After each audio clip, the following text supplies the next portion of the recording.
नमस्कार दोस्तों, स्वागत है आप सभी का एसएससी अड्डा 24/7 यूट्यूब परिवार के साथ।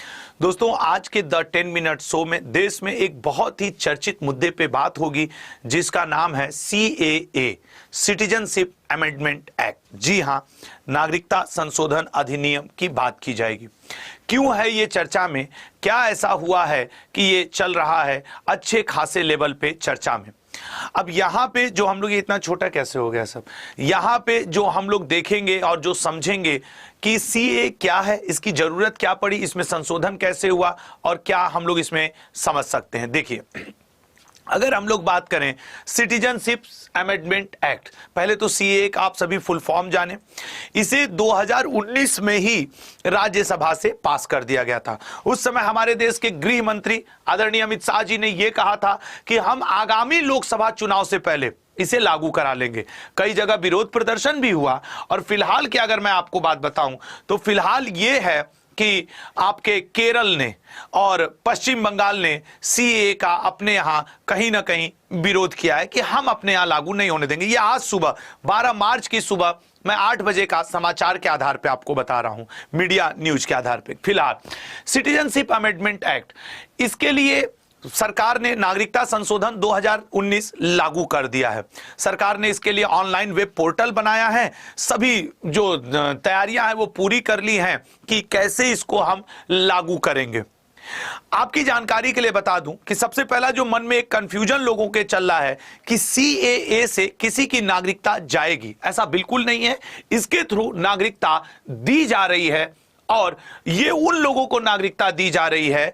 ये बात तब 2014 31 दिसंबर 2014 से है, जब आपके अफगानिस्तान, पाकिस्तान और बांग्लादेश के शरणार्थी, 3 देश के शरणार्थियों के नाम देश के जरूर सुनिएगा, अफगानिस्तान, पाकिस्तान, बांग्लादेश।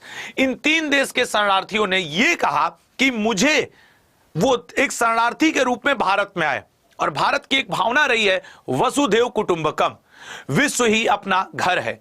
उसके अंतर्गत भारत ने उन शरणार्थियों को शरण दिया और कहीं ना कहीं आश्वासन दिया कि कोई बात नहीं, हम आपको अपने देश की नागरिकता देंगे। ये सभी गैर मुस्लिम हैं। गैर मुस्लिम से तात्पर्य माइनॉरिटी कम्युनिटी थे ये अपने देश में। जैसे पाकिस्तान में हिंदू माइनॉरिटी कम्युनिटी है, सिख माइनॉरिटी है, जैन, पारसी, ईसाई, ये जो कम्युनिटी है, बौद्ध, ये पाकिस्तान ही नहीं, अफगानिस्तान ही नहीं, बांग्लादेश में भी माइनॉरिटी कम्युनिटी के अंतर्गत आते हैं। तो इन 3 देश के 6 माइनॉरिटीज कम्युनिटी, पारसी, जैन, बौद्ध, हिंदू, सिख और आपके क्या कहा जाता है, हिंदू, सिख, बौद्ध, जैन, पारसी, ईसाई, बिल्कुल, इन लोगों को इसमें नागरिकता देने का प्रावधान है। अब इसके लिए गवर्नमेंट ने नोटिफिकेशन जारी कर दिया है, लेकिन यह इतनी चर्चा में क्यों है? क्या है इसमें जो इसका इतना विरोध किया गया, और क्या है कि जो वर्तमान राज्य सरकार 1-2 जैसे पश्चिम बंगाल और केरल ने अभी भी विरोध किया? किन लोगों को दी जाएगी नागरिकता? तो सबसे पहले जानते हैं किन लोगों को दी जाएगी। वैसे छीनने का तो मैं क्लियर कर दूं, कोई प्रावधान ही नहीं है कि किसी की नागरिकता छीनी भी जाएगी, ऐसा कोई दूर दूर तक प्रावधान नहीं है। जिन लोगों को नागरिकता मिलेगी उनके लिए क्या, कैसे वो अप्लाई करेंगे? क्या है नागरिकता संशोधन अधिनियम? बात करते हैं। नागरिकता संशोधन अधिनियम नागरिकता में किया गया एक संशोधन है जिसके तहत भारत के पड़ोसी देश अफगानिस्तान, बांग्लादेश और पाकिस्तान से अल्पसंख्यक हिंदू, जैन, पारसी, सिख, ईसाई के प्रवासियों को भारत की नागरिकता दी जाएगी। अब नागरिकता संशोधन अधिनियम 2019 से किन्हें नागरिकता दी जाएगी? इसके लिए केंद्र सरकार ने नागरिकता अधिनियम 1955 में संशोधन किया है, और ऐसे अवैध, वर्ड को समझिएगा, ऐसे अवैध प्रवासी नागरिक जो अपने देश में अल्पसंख्यक थे और अपना देश छोड़ करके धार्मिक उत्पीड़न का शिकार होकर के 31 दिसंबर 2014 से पहले, कहीं कहीं यह डेट आप 2015 भी पढ़ेंगे, रीजन है कि ये 31 दिसंबर 2014 है, मतलब अगला दिन 2015 था, तो इसीलिए कुछ लोग इसको 2015 भी कह रहे हैं। तो 31 दिसंबर 2014 से पहले भारत में आकर बस चुके थे। अब ऐसे नागरिकों के लिए तत्कालीन गवर्नमेंट ने कहा कि हम आपके बारे में सोचेंगे। लेकिन ये अवैध प्रवासी हैं कौन? ये अवैध प्रवासी वो हैं, CAA, सिटीजनशिप अमेंडमेंट एक्ट के तहत उन सभी प्रवासियों को अवैध माना गया है जो बिना किसी दस्तावेज के, बिना किसी पासपोर्ट या वीजा के भारत में घुस गए थे। यही नहीं, वे भी अवैध प्रवासी माने गए। जैसे मान लीजिए आपका वीजा 1 साल के लिए है भारत में रुकने का, लेकिन आप पिछले 6 साल से भारत में रुके हुए हैं, तो आप भी अवैध प्रवासी के दायरे में आए कि आप अपने वीजा के दिए गए टाइम से ज्यादा रुके। तो वही बात है। या फिर वे लोग जो वैध दस्तावेज लेकर आए थे, तय सीमा से अधिक समय तक भारत में ही रह गए, ठीक है ना, और ये भारत छोड़ करके गए ही नहीं, ऐसे लोगों को कहा गया अवैध प्रवासी। अब क्या अभी तक किसी को नागरिकता मिली है? सीएए से पहले हमने नागरिकता दी है। जी हां, भारत सरकार गृह मंत्रालय की अगर एक रिपोर्ट को ध्यान दें तो 2021 1 अप्रैल से लेकर के 31 दिसंबर 2021 तक गैर मुस्लिम अल्पसंख्यकों के 1414 प्रवासियों को भारत की नागरिकता दी जा चुकी है। इसके लिए भारत सरकार ने रिस्पेक्टिव राज्य के जिला के डीएम को पूरा पावर दिया था कि अगर आप चाहें तो आपको वैध लगे तो आप इन्हें नागरिकता दे सकते हैं। मुद्दा तो तब उठा जब ये बड़े स्तर पे आया, नहीं तो भारत ने गुजरात, राजस्थान, छत्तीसगढ़, हरियाणा, पंजाब, मध्य प्रदेश, उत्तर प्रदेश, दिल्ली और महाराष्ट्र से संबंधित इन 1414 लोगों को पहले ही नागरिकता दे दी थी, ठीक है ना। गृह मंत्रालय ने इन राज्यों के डीएम को यह पावर दिया था। कौन देता है इन प्रवासियों को नागरिकता? तो आपको बता दें, केंद्र राज्य सरकार ने 9 राज्यों के डीएम को नागरिकता को लेकर बड़े अधिकार दिए हुए हैं। पिछले 2 साल में 9 राज्यों के 30 से अधिक जिला मजिस्ट्रेट और गृह सचिव को यह अधिकार दिया गया था कि वे अफगानिस्तान, बांग्लादेश और पाकिस्तान से आए हुए प्रवासियों को भारत की नागरिकता दे सकते हैं, और ये लोग नागरिकता दे भी रहे थे। ऐसी स्थिति में बहुत सारे लोगों में सीएए को लेकर डर का माहौल बना हुआ था। क्या सीएए से किसी की नागरिकता छीनी जाएगी? बिल्कुल नहीं। सीएए नागरिकता देने का प्रावधान है, ठीक है ना। इवन इसमें और संशोधन यह किया गया कि आप भारत के नागरिक तब बन सकते हैं जब आप 11 साल भारत में आकर के रह ले, लेकिन उसके बदले पाकिस्तान, अफगानिस्तान और बांग्लादेश से आए हुए गैर मुस्लिम अल्पसंख्यक वर्गों को ये 6 वर्ष में ही नागरिकता देने का प्रावधान किया गया है। तो इसमें नागरिकता छीनने जैसा कोई बात ही नहीं है। अगर ये कोई भ्रम फैलाता है कि इसमें नागरिकता छीनेगी तो वो सरासर गलत बता रहा है। ये नागरिकता देने के लिए अमेंडमेंट किया गया है। गृह मंत्री अमित शाह जी ने कहा है कि सीए से किसी की नागरिकता नहीं छीनी जाएगी, ठीक है ना। इसके तहत 31 दिसंबर 2014 से पहले जो भी गैर मुस्लिम अफगानिस्तान, पाकिस्तान और बांग्लादेश से भारत में आए थे उन्हें नागरिकता दी जाएगी, न कि छीनी जाएगी। लेकिन यह नागरिकता मिलती कैसे है? अगर हम भारत में नागरिकता की बात करें तो 11 साल भारत में रहना अब अनिवार्य है। भारतीय संविधान में भाग 2 में आर्टिकल 5 से लेकर 11 तक इन्हीं तरीके के नागरिकताओं का प्रावधान किया गया है, नागरिकता से संबंधित, कि आपको नागरिकता मिल कैसे सकती है और आपकी नागरिकता जा कैसे सकती है। तो उसी के अंतर्गत नागरिकता मिलने के लिए 11 साल तक भारत में रहना अनिवार्य है। यदि कोई भी व्यक्ति भारत में 11 साल तक रह लेता है तो उसे भारतीय नागरिकता कहलाने का कानूनी अधिकार है, लेकिन अभी उसमें टर्म्स कंडीशंस हैं।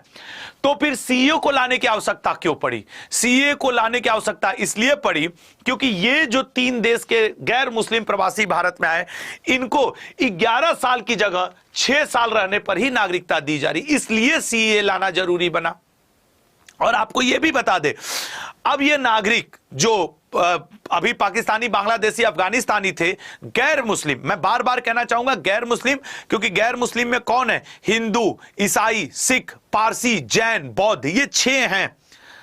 इन लोगों को 6 साल के आधार पर ही नागरिकता दे दी जाएगी। लेकिन दूसरे देश के लोगों के लिए अभी भी वो 11 साल वाला ही रूल रहेगा। इसलिए नागरिकता संशोधन अधिनियम लाया गया 2019, जो कि 1955 वाले संशोधन अधिनियम में क्या करता है? चेंजिंग। ध्यान देंगे 3 ही देश हैं इसके अंतर्गत, अफगानिस्तान, बांग्लादेश और पाकिस्तान, ठीक है। तो सीए के तहत आवेदन कैसे किया जाएगा? जिनको नागरिकता चाहिए वो आवेदन कैसे कर सकते हैं? इसके लिए सरकार ने पूरी प्रक्रिया को ऑनलाइन कर दिया है और वेब पोर्टल भी तैयार कर दिए हैं। पूरी तैयारी के साथ भारत सरकार गृह मंत्रालय ने इसे लागू किया है। इसके लिए आप मोबाइल से भी अप्लाई कर सकते हैं, ठीक है ना। इसके लिए आप मोबाइल से भी अप्लाई कर सकते हैं। अब देखो, एक छात्र इसी में लिख रहा है कि सर सीमा हैदर पहली बात कि गैर मुस्लिम नहीं है और वो पाकिस्तान से हैं, इसमें गैर मुस्लिमों को दिया जा रहा है नागरिकता, ठीक है, जो 31 दिसंबर 2014 से पहले आवेदन कर चुके हैं, ठीक है ना, या अपनी बात को रख चुके हैं। अप्लाई करते समय आवेदक को यह बताना होगा कि वह किस साल भारत में बिना डॉक्यूमेंट के घुसे थे। और उसके बाद जब वो अप्लाई करेंगे तो जैसे मान लो कोई घुसा है 2012 में, तो वो अपना भर देगा, मोबाइल नंबर वगैरह भर देगा और पूरी प्रक्रिया को ऑनलाइन वेब पोर्टल तैयार कर दिया गया है। क्या इसके लिए कोई डॉक्यूमेंट देना होगा? नहीं। इन 3 देश के गैर मुस्लिम नागरिकों को कोई डॉक्यूमेंट नहीं देना होगा। आवेदकों को इसके लिए किसी भी दस्तावेज की मांग नहीं की जाएगी। तो कई जगह पे भारत में भ्रामक स्थिति फैलाई जा रही है कि इसके थ्रू कई लोगों की नागरिकता चली जाएगी। किसी की नागरिकता नहीं जा रही है, बहुत क्लियर सा है, ठीक है ना। तो ये बात है। अच्छा, कई राज्यों में अलर्ट जारी किया गया, दिल्ली में अलर्ट जारी किया गया। क्यों? क्योंकि भ्रामक लोगों की वजह से भ्रामक स्थिति उत्पन्न हो रही है कि इससे नागरिकता जाने वाली है, देश के नागरिक प्रभावित होने वाले हैं, वर्ग विशेष के प्रभावित होने वाले हैं। यह सरासर गलत है, झूठ है। इसमें नागरिकता देने की बात की गई है, न कि लेने की। एक बात आप ध्यान से सोचिएगा, हम 3 देशों के बाहर से आए हुए लोगों को बिना डॉक्यूमेंट के नागरिकता दे रहे हैं, तो अपने देश के नागरिक की हम नागरिकता छीनेंगे? जरा कॉमन सेंस लगा के सोचिएगा।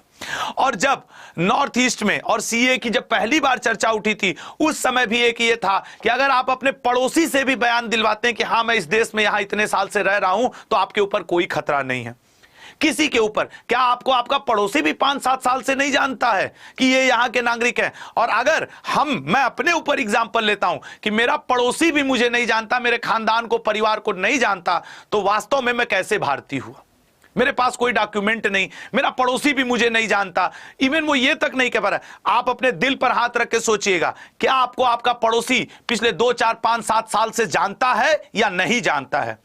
हो सकता है अभी आप घर शिफ्ट किए हो, 5-6 महीने पहले रहने वाले हो, आप मान लीजिए आंध्र प्रदेश के आ गए हो दिल्ली में, तो आपका जो आंध्र प्रदेश का घर है वहां का पड़ोसी तो आपको जानता है। तो भ्रामक स्थिति फैलाने वाले तो भ्रामक स्थितियां फैलाएंगे ही फैलाएंगे, ठीक है ना। अब कुछ लोग इस पे यह भी क्रॉस कर सकते हैं कि सर भारत की जनसंख्या ऑलरेडी इतनी है, इनको तो भारत ने अतिथि देवो भव वसुधैव कुटुंबकम की भावना लेकर के गए हैं। अगर आपके घर पे कोई आता है और 2 रोटी मांगता है, शरण मांगता है, आप क्या करेंगे?